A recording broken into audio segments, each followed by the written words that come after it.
The doomsday rainstorm has arrived, yet I'm leisurely having barbecue on the rooftop. Playing games, the boyfriend who harmed me in my past life and his family were desperately trying to survive in their villa flooded up to the second floor. In my past life, my boyfriend brought his whole family to live in my villa. After the heavy rain was over, his cousin actually used my last box of life-saving purified water to wash her hair. I wanted to snatch it back, but he shoved me to the ground. The back of my head hit the floor hard, and in my daze, I actually saw my good boyfriend, overjoyed and hugging his cousin. Great, she's finally gone. This villa is ours now. When I opened my eyes, I was back before the doomsday rainstorm. Right in front of me, Mal Bouffon was carefully probing my reaction, asking me to let his cousin stay at the villa. I touched the uninjured back of my head and smiled. Fine. Your cousin is my cousin.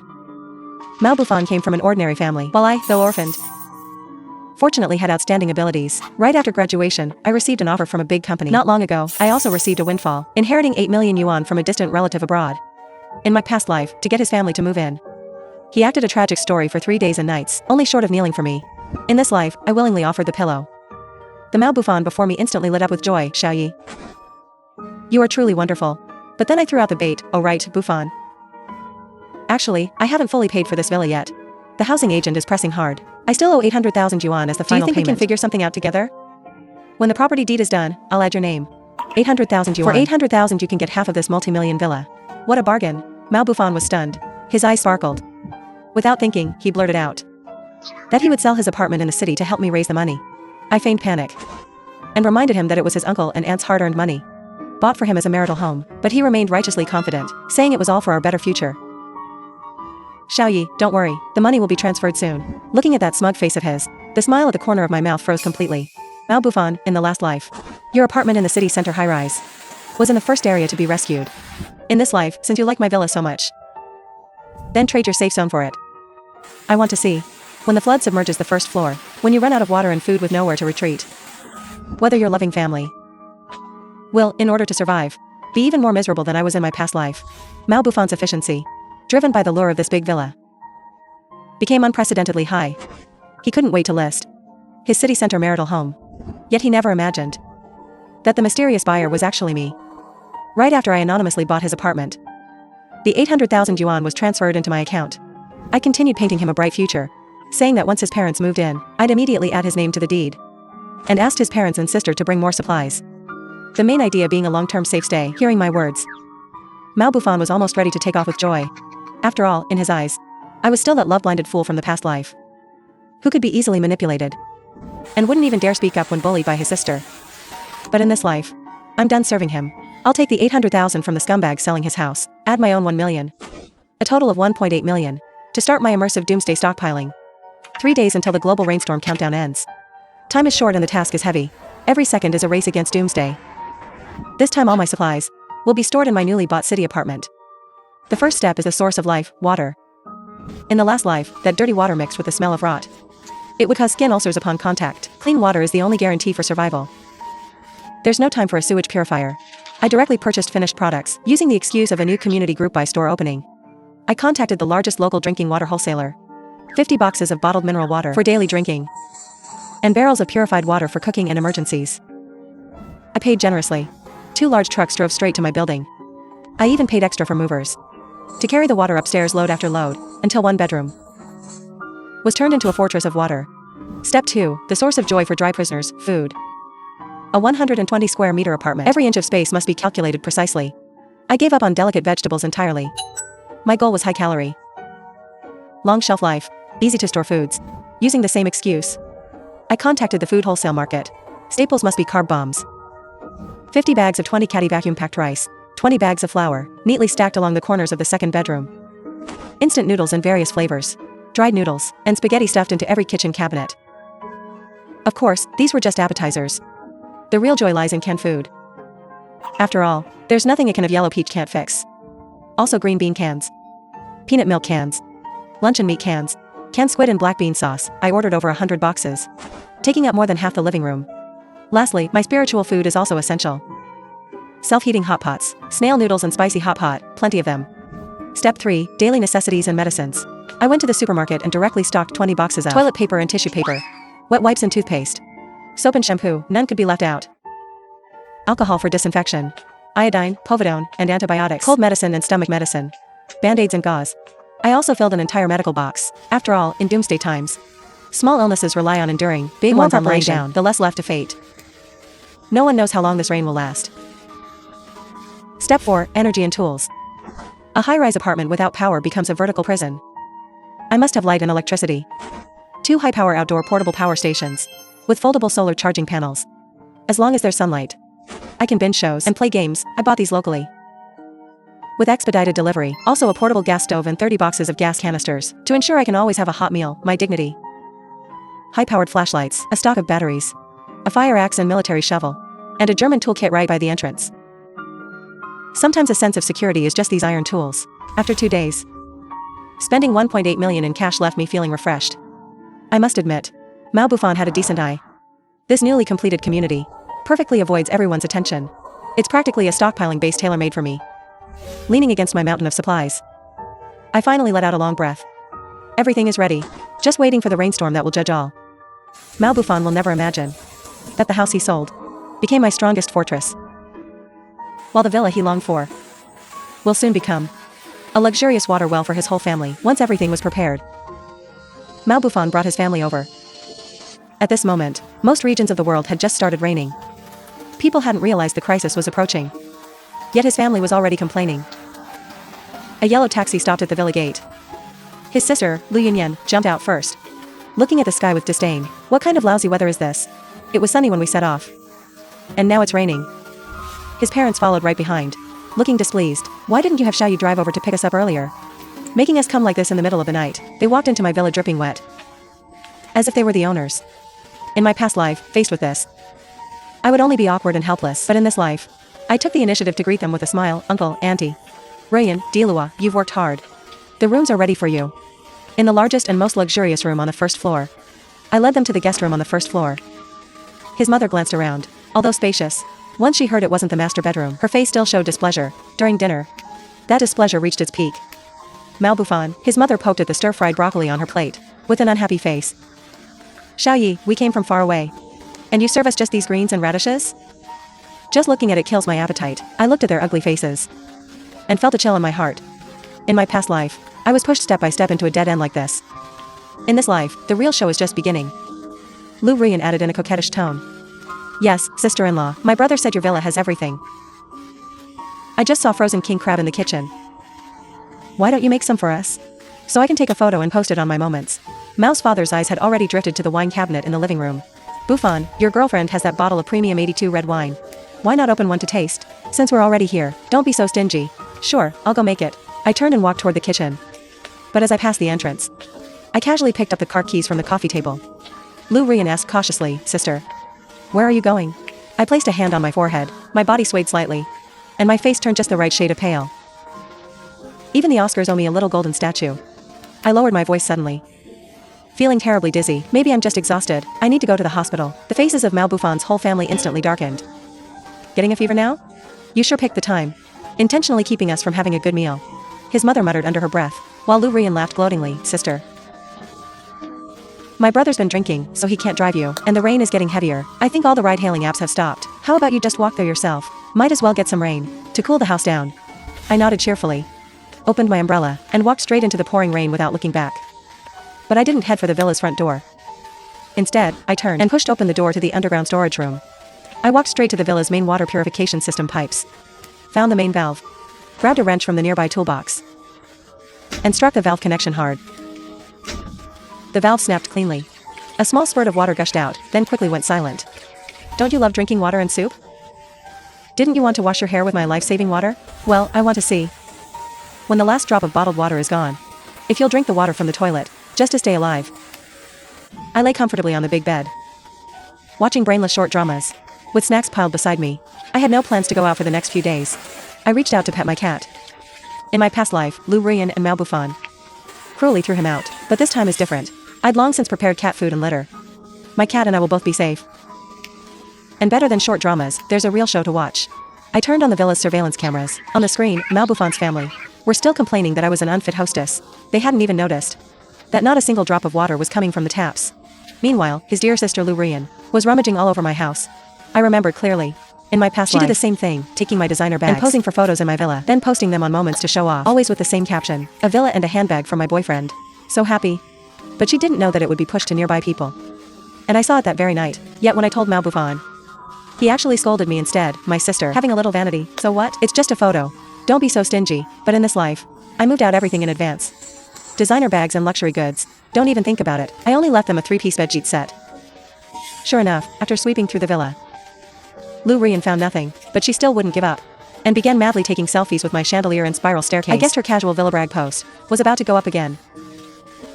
And sure enough, I casually made a post online, reminding everyone of the abnormal weather, to stock up on supplies. The post quickly went viral, but in the comments, supporters and critics were at each other's throats. One user named Cilantro Princess was the most aggressive. When I opened the profile, it turned out to be Lou Rian. Her latest post had 9 photos of the villa's luxurious scenery.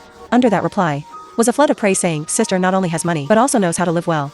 I looked at her comment bragging about the water purification system, and almost laughed out loud. She probably didn't know that the purification system had long since been broken. Just then, on my phone screen, a glaring red alert popped up. The torrential rain blue alert was upgraded to a red alert. In the next 3 hours, the city will face the heaviest rainfall since its founding. All citizens are advised to stay indoors. Avoid going out. Thunder rumbled outside. The real show was about to begin. On the first day of the torrential rain, I slept until I woke naturally. Pulled open the curtains. The outside world had been completely swallowed by rain. Desolate and empty. On my phone there was only a text from Mal Bouffon, asking if I was feeling better, and when I'd be coming home, and whether I could pick up some crayfish tails on the way. I almost laughed in anger. He actually expected someone with a high fever to go out into a downpour strong enough to sweep people away just to buy him food. I slowly replied, "The rain's too heavy. I'm stuck outside, and can't get back." I'd already guessed the city center would be flooding. The terrain there is lower. It'll only get worse. By tonight, the flood will be able to submerge the entire first floor. I casually scrolled through moments. Sure enough, someone had just posted a table full of meat and fish, with the caption, "My brother's cooking is so delicious. Just a pity we didn't have the stir-fried crayfish tails." A tiny regret. So those crayfish tails were for him. The next second, that moment's post disappeared. And right after, a message from Mal Bouffon popped up. Seemed like he was probing. "Xiaoyi. I was just cooking. Haven't checked my phone. How are you now?" I replied, "I'm fine, found a place to stay outside. You and your parents just stay comfortably in the villa. Don't get cold, okay? You're so good to me." He even sent me a kissing emoji. It was laughably perfunctory. In my past life, why didn't I see his true face before? By evening, I moved my small barbecue grill up to the rooftop in the rain. The rain was still pouring heavily, pitter-pattering. I leisurely grilled skewers of meat, listening to the rain. It couldn't have been more relaxing. Just as I finished grilling a batch of sizzling lamb skewers, my phone rang. It was Mal Bouffon calling, his voice urgent and panicked. "Xiaoyi, the villa's drainage system is completely useless. The water is about to flood the whole first floor." I took a bite of the scorching lamb skewer and replied lazily through a full mouth, "Is that so? Then let it soak." With that, I hung up and went back to playing my game. That night, the flood had already submerged the entire first floor. His parents were woken up by the water in their sleep and moved upstairs to the second floor, cursing. The vegetables left in the first floor pantry were all soaked and rotten. The fridge had been flooded as well. What Lou Rian felt sorry for were the leather sofa and TV ruined by the water. Mal Bouffon, however, held his darling in his arms without a care. "This house will be ours from now on. When the time comes, I'll have you buy by a new one. He listens to everything I say." Scumbag and shameless woman, a perfect match. Over the next 2 days, they brazenly consumed the supplies I'd left behind. The second floor fridge's stock could have lasted a week, but Lou Rian insisted on a feast every meal, throwing away whatever they couldn't finish. His parents naturally wouldn't let their daughter go without. Every meal, they made Mal Bouffon cook 5 or 6 dishes. The leftovers piled up in the kitchen, while they demanded freshly cooked ones for the next meal. His moments posts were updated daily, showing off to the whole world that even during the torrential rain he could eat and drink lavishly, clinging tightly to his image as the pampered daughter of a rich family. Seeing the flood of envious comments below, Lou Rian was secretly delighted. She thought she was maintaining her rich girl persona, but didn't realize that every meal she flaunted was drawing countless hungry eyes toward that villa. The torrential rain still continued, with no sign of stopping. Global work and production had halted. Everyone was working from home. Various cars and electric bikes floated through the streets, but not a soul in sight. Some were glad they had prepared and stocked up early. Some beat their thighs in deep regret. Everyone began to realize this was a danger threatening all of humanity. Online tensions grew worse. Reports of home invasions for supplies began to appear, and I had long predicted that the villa Lou Rian flaunted daily would eventually bring trouble. Sure enough, retribution came. Under the cover of night, a burly man crept into the villa. I even recognized him. A notorious repeat offender nearby, who had sneaked into the villa district to steal many times, and had been caught before. When Mal Bouffon saw him, he immediately tried to block him, but was no match for the man's large build, and was beaten black and blue. As for Lou Rian, she only dared to hide behind Mal Bouffon, trembling. As for his parents, they were pushed to the ground in seconds. only able to cry out helplessly. The man thought he'd score a big haul. But after rummaging through the place, his face grew darker. He cursed furiously, posting every day, showing off every day. I thought your house was loaded with supplies. But you're just putting on airs. Not only do you have no food, you don't even have anything valuable. I risked my life swimming here. Spent all that energy. And only got this little bit to take back. What a damn waste. Of course he couldn't find anything. The valuables in the villa had long been moved out by me. And the lavish meals Lou Rian flaunted had long since been squandered away. But the matter wasn't over yet. The burly man suddenly remembered something. A greedy light flashed in his eyes. Right. Didn't you say you had a water purification system? After all, clean water was now more precious than food. I saw Malbuffon's face instantly turn pale. He immediately began to plead, saying the system had long been broken, and he could take him to check if he didn't believe it. To prove it, he actually took the man to inspect it. When they turned the tap, what came out was indeed murky yellow water. Only then did the man believe it. He kicked him twice hard and left cursing. Before going, he tossed out, "If you're broke, stop showing off online." After the beating, Malbuffon was covered in injuries. Once the man left, Malbuffon groaned in pain on the bed, looking at the sobbing Lou Rian beside him. For the first time, his eyes showed disgust. In the villa, there was now truly nothing left to eat. They were so hungry their vision blurred, and could only lie on the bed, barely surviving on the water they'd stored before. What was even more despairing was that the flood had already reached the second floor and was about to approach the third. They had to flee in embarrassment to the last refuge, the fourth floor, which was the top floor. If the water rose any further, they would have nowhere to run, but now they were dizzy with hunger. All they wanted was to eat their fill. On the seventh day of the doomsday rainstorm, Lou Rian and Malbuffon's family were trapped in the villa, without water or food on the fourth floor, but they were still dreaming their foolish dreams. Lou Rian weakly muttered, "Buffon, brother. If your wife dies in the disaster, then the villa will be yours. And I can openly be your woman. No need to pretend to be a cousin anymore." Malbuffon's cracked lips moved slightly. In his clouded eyes, a greedy red flame reignited. He finally thought of me. He comforted Lou Rian, saying he would call me to confirm whether I was really gone. Right after that, my phone received his video call request. When the call connected, I didn't look at the front camera. Instead, I lounged lazily on a sofa, casually tearing open a bag of chips, the crisp crunching sound echoing. Then I deliberately turned the camera toward the can of ice-cold cola at my side. On the other end of the call, Malbuffon's eyes instantly widened. He stared fixedly at the cola in my hand, swallowing hard. "Yibuhei, where are you? How do you still have food and cola?" I let out a light chuckle, shaking the cola in front of the camera, the clink of ice cubes sounding extra crisp. Then I slowly turned the camera to show the piles of supplies filling my home. On the day of the storm, I happened to be in the city, so I just found a place to stay. Unexpectedly, the house had plenty of food and drinks.